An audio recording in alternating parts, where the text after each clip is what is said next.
Immortal warrior of mysterious world in Hindi, episode 12। जब देव अपने system से आने वाली आवाज को सुनता है तो उसके चेहरे पर अनायास ही खुशी दौड़ जाती है। ये उसका पहला सिस्टम कार्य था जिसे उसने सफलतापूर्वक पूरा कर लिया था। 10 पॉइंट। देव मन ही मन सोचता है, फिलहाल तो ये पॉइंट्स मेरे पास स्टोर ही हैं। लेकिन वो इन पॉइंट्स के महत्व को नहीं भूला था। पीछे देखें तो मानस और राकेश खुराना सामने उस मशीन पर पत्थर मार रहे देव को अजीब नजरों से देख रहे थे। राकेश ने पूछा, भला मरे हुए को क्यों मार रहे हो? देव अपने पीछे खड़े इंसानों को तो भूल ही चुका था। वो पलटकर बोला, मैं तो बस सेफ्टी चेक कर रहा था। मानस खुराना ने कहा, ठीक है, चलो आगे बढ़ते हैं। आगे बढ़ते हुए देव मन ही मन सोचता है, उन्होंने मेरे पिता से इस खंडहर का आधा अधूरा नक्शा लिया था, तो जरूर ही वे इस खंडहर में आए होंगे।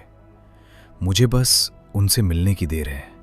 दूसरी ओर इंसानी रक्षक और उनका नेता पीछे पड़े हुए थे। वो जल्दी से रास्ते से बाहर निकल जाते हैं। डीमॉन का नेता अपने हाथ में पड़े रूबिक क्यूब को तुरंत घुमाता है और उसके सभी रंग चारों दिशाओं में व्यवस्थित हो जाते हैं। इसके बाद वो क्यूब के एक हिस्से पर अपनी उंगली जोर से दबाता है। इतना करते ही वो क्यूब देखते ही देखते अपने आकार से कई गुना बड़ा हो जाता है। जहां उसने उंगली दबाई थी वहां से एक डंडा सामने निकल आता है जो हथौड़े के आकार का हो जाता है। साथ ही बड़े हुए क्यूब के चारों ओर कई धारदार ब्लेड निकल आते हैं। ये देखने में बेहद भयानक हथियार लग रहा था। डीमॉनों का लीडर आगे बढ़ते हुए रक्षकों पर हमला कर देता है। पीछे के इंसानी रक्षक भी उसके साथ हो लेते हैं। सभी अपने हथियारों से उन मास्कधारी रक्षकों पर हमला कर देते हैं। दोनों के बीच घमासान युद्ध छिड़ जाता है। जिन डीमॉनों ने मास्क पहन रखा था उनमें दर्द का कोई नामो निशान नहीं था। अगर उनका हाथ टूट भी जाता तो भी वे लड़ते रहते।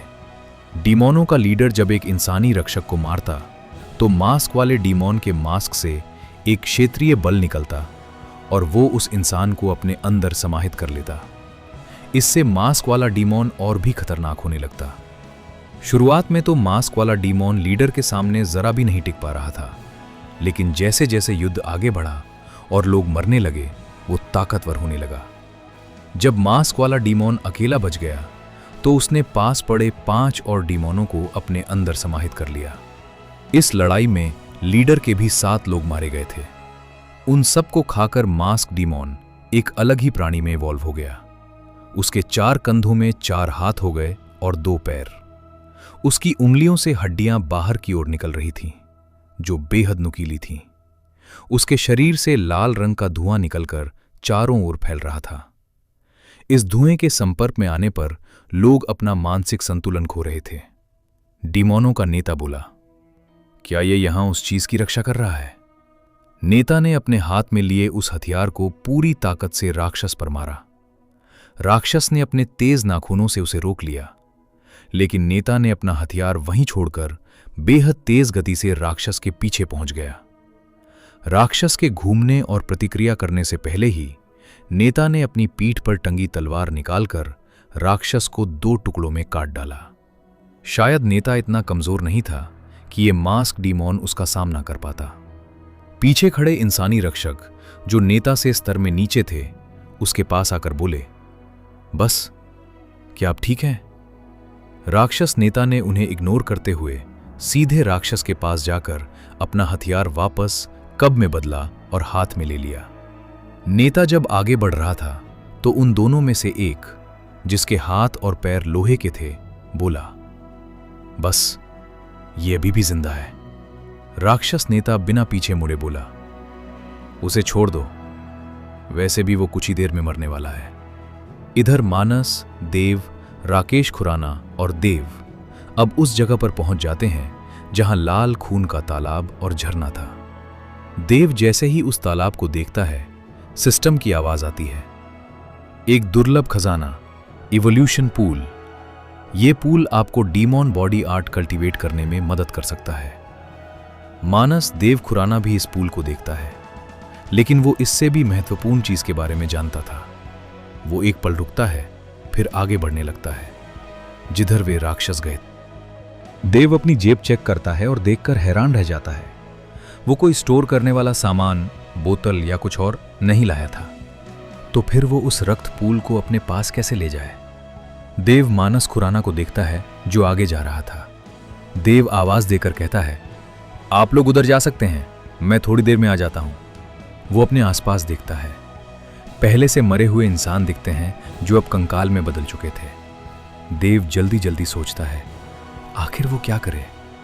वो पास में रखे इंसान के सिर के पास जाता है और सोचता है, लगता है यही आखिरी उपाय है। जैसे ही वो उस चीज को छूने वाला होता है, सिस्टम की आवाज आती है, मुझे ऐसा लगता है कि आप इस रक्त पूल को अपने पास रखना चाहते हैं। देव जल्दी से हाथ पीछे हटा लेता है और सिस्टम से पूछता है, आखिर मैं क्या करूं? सिस्टम बोला, यदि आप चाहें तो मैं इस पूल को आपके सिस्टम स्पेस में जमा कर सकता हूं, लेकिन इसके लिए एक शर्त है।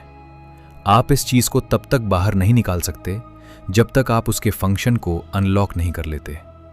देव ये सुनकर खुश हो जाता है। वो सोचता है, ये तो अच्छी बात है। वो जल्दी से सिस्टम को उस पूल को अपने अंदर समा लेने के लिए कहता है। सिस्टम पैनल प्रकट होता है। सिस्टम में एक बहुत बड़े स्थान का दृश्य दिखाया जाता है। सिस्टम से एक खिंचाव वाला बल निकलता है और वो उस पानी को हवा में खींचते हुए स्टोर करने लगता है। देव ये देखकर अत्यधिक हैरान हो जाता है। वो नदी का पानी मानो हवा में किसी अदृश्य चीज में खिंचा चला जा रहा था। ऐसा लग रहा था मानो पानी के पंख लग गए हों। देव जैसे ही उस हवा में उड़ते पानी को देख रहा था, उसे कुछ अजीब दिखाई दिया। सिस्टम में जा रहे उस पानी के बीच में एक मछली जैसी चीज तैर रही थी, लेकिन उसके कुछ समझने से पहले ही वो चीज सिस्टम में समा गई। देव सोचता है, क्या ये मेरा कोई भ्रम था या सच में ऐसा हुआ? कुछ ही देर में नीचे का पूल समाप्त हो जाता है। हैरानी की बात यह थी कि जैसे ही पूल खत्म हुआ, वो झरना भी गिरना बंद हो गया, यानी उसके सिस्टम में ये पूरा झील ही समा गया था। देव ये देखकर बोला, मुझे अब मानस देव और राकेश खुराना के पास जल्दी पहुंचना है। मैं यही चाहता था। मानस देव खुराना जैसे ही गुफा की ओर जाता है, देव उसे देखता है। तभी उसके सिर में एक जोरदार आवाज गूंजती है। एक बहुत ही शक्तिशाली और उच्च राक्षस का पता चला है। इसके कल्टीवेशन को देखा जाए तो ये मास्टर रैंक के करीब है। इस डीमन को मारें और 500 सिस्टम पॉइंट प्राप्त करें। देव सोचता है, क्या यहां कोई इतना बड़ा डीमन है? मैं अभी इस लेवल पर नहीं हूं कि इसे संभाल सकूं, लेकिन फिर भी मेरे पास ड्रैगन टीथ आर्मर है, मुझे एक बार ट्राई तो करना ही चाहिए। वो सोचता है, लेकिन मेरे राकेश और मानस खुराना के वहां जाने के बाद भी ये राक्षस जिंदा कैसे है? देव अपने कदम सोच समझकर गुफा की ओर बढ़ाता है। उसने कुछ डरावना होने की उम्मीद की थी, लेकिन सामने कुछ नहीं दिखता, सिर्फ पांस बिखरा खून और सामने गिरा एक राक्षस जो लगभग आधा कटा हुआ था। जब उसने गौर से देखा तो राक्षस का शरीर थोड़ा हिलता दिखाई दिया। वो उस मरते हुए राक्षस के समीप गया। देव सोचता है, कितना गंदा डीमन है, लगता है इसके शरीर पर सिर्फ खून ही लगा है। और इतना बड़ा डीमन, आखिर ये कितना खतरनाक होगा जब पूरी तरह ठीक होगा? ऐसा लग रहा था जैसे वो डीमन अब अपनी आखिरी सांसें गिन रहा हो, क्योंकि राक्षस लीडर ने अंत में उस मास्क वाले डीमन के चेहरे पर लगे मास्क को भी आधा काट दिया था। यही उसकी सबसे बड़ी कमजोरी थी।